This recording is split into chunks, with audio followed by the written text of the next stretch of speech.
राधे राधे।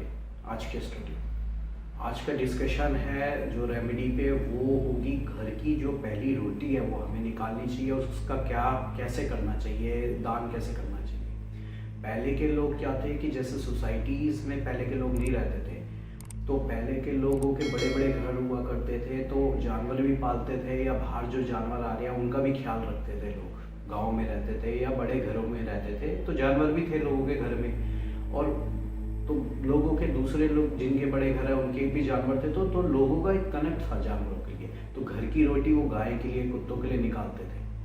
अब क्या है कि सोसाइटी में लोग रह रहे हैं, अपार्टमेंट्स हैं, हाउसिंग सोसाइटीज़ हैं, तो वो जानवर ना आते हैं हाउसिंग सोसाइटी में, ना लोग निकल के जाते हैं जानवरों के पास। तो एक कनेक्ट ख़त्म हो गया है। जो एक ट्रेडिशन हमारा चला हुआ आ रहा था पहले से कि घर की पहली रोटी गाय के लिए निकलनी है या कुत्ते के लिए निकालनी है घर में, वो अब ख़त्म हो गया।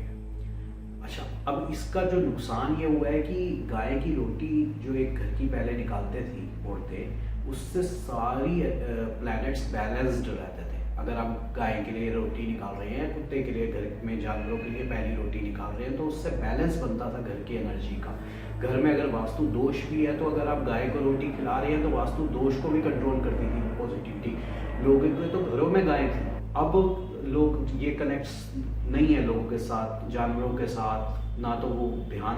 नॉनवेज भी लोग खाना शुरू हो गए हैं, पहले कम खाया करते थे, आजकल लोग नॉनवेज भी इतना खाते हैं। तो इसका जो नेगेटिव इफेक्ट होता है वो हमारे घर की एनर्जीज पे होता है, अगर आप जानवरों के लिए अपने घर खाने से हिस्सा नहीं निकालते।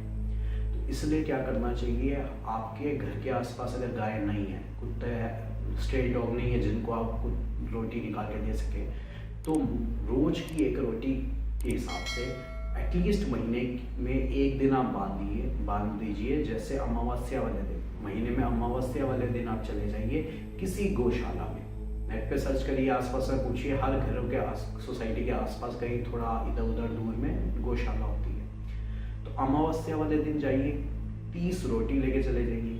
अब रोटी से क्या होगा, सीधे सीधे रोटी से सूर्य और मंगल आपका सही हो जाएगा। अगर आप डेली की एक एक रोटी भी गाय के लिए अलग करते हैं, पहली रोटी। अच्छा, उसके साथ एक गुड़ का टुकड़ा रख दीजिए।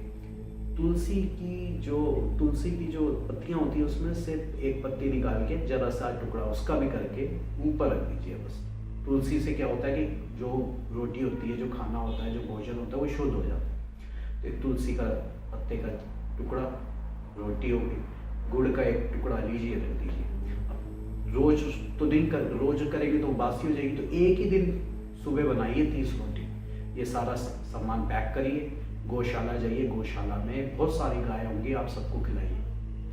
गौशाला में रहिए, थोड़ा टाइम उनकी सेवा करिए और वहाँ पे कुछ देर मंत्र जाप कर लीजिए, 15-20 मिनट। तो गौशाला में अगर आपने जो मंत्र जाप किए उसका इफेक्ट कई गुना बढ़ जाता है। ठीक है, तो गौशाला एक बहुत पवित्र जगह है, गाय का स्थान है वहाँ पे, इतनी सारी गाय हैं, आप उनकी सेवा भी कर सकते हैं।